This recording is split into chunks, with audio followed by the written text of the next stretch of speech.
Hi friends, నేను మీ హేమంత్. ఇప్పుడు మా అమ్మ నా కోసం ఊరగాయ చేస్తుంది. ఊరగాయ ఇది ఎట్ట చేస్తాం మనం అందరం? మంచి నిమ్మకాయలు కోసుకొని మంచి నిమ్మకాయలు దబ్బలు వేసుకొని ఉప్పు డబ్బలు వేసేసుకున్నాం, కారం, ఆవపొడి, జీలకర్ర, ఎండుమిరపకాయలు, కరివేపాకు తిరగమాతలు చేసుకొని చల్లార్చుకొని నూనె కాసి చల్లార్చి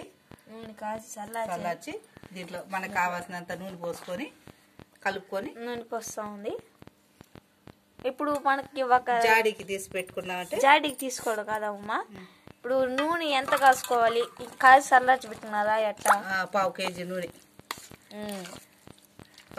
నూనె వేసుకొని కాసి చల్లార్చుకొని ఆవకాయలు వేసేసి జాడీకి తీసి పెట్టుకున్నామంటే మనకి ఎండాకాలం కూడా బాగా ఉపయోగపడుతుంది.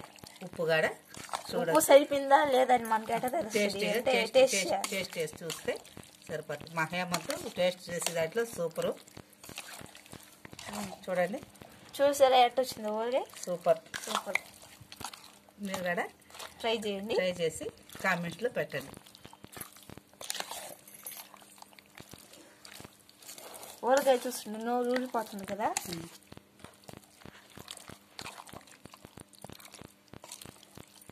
ఇంకా వేయబోయే జాడి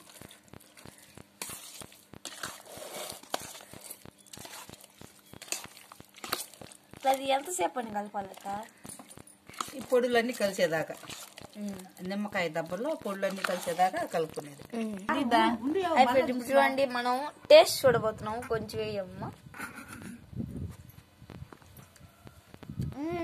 సూపర్. కాకపోతే కొంచెం ఉప్పు తక్కువైనట్టుంది. ఏమైంది తక్కువ? కారం తక్కువ.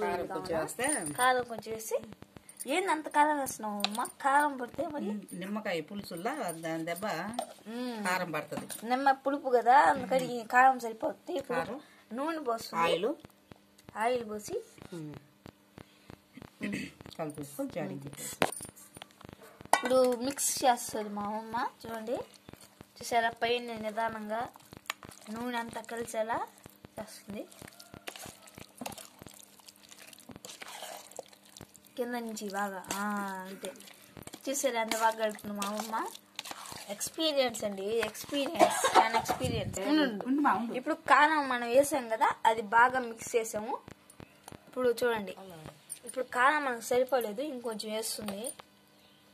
చూడండి, సరిపోతుందని అనుకుంటున్నా. కారం సరిపోతుందిలే అమ్మ. ఇప్పుడు 2 సార్లు ఎక్స్ట్రా వేస్తాం కారం. నూనె కానీ బాగా తేలిందంటే మనకి టేస్ట్ తెలుస్తుంది. జాడీలో వేసేసామనుకో మనకి బాగా ఉంటుంది.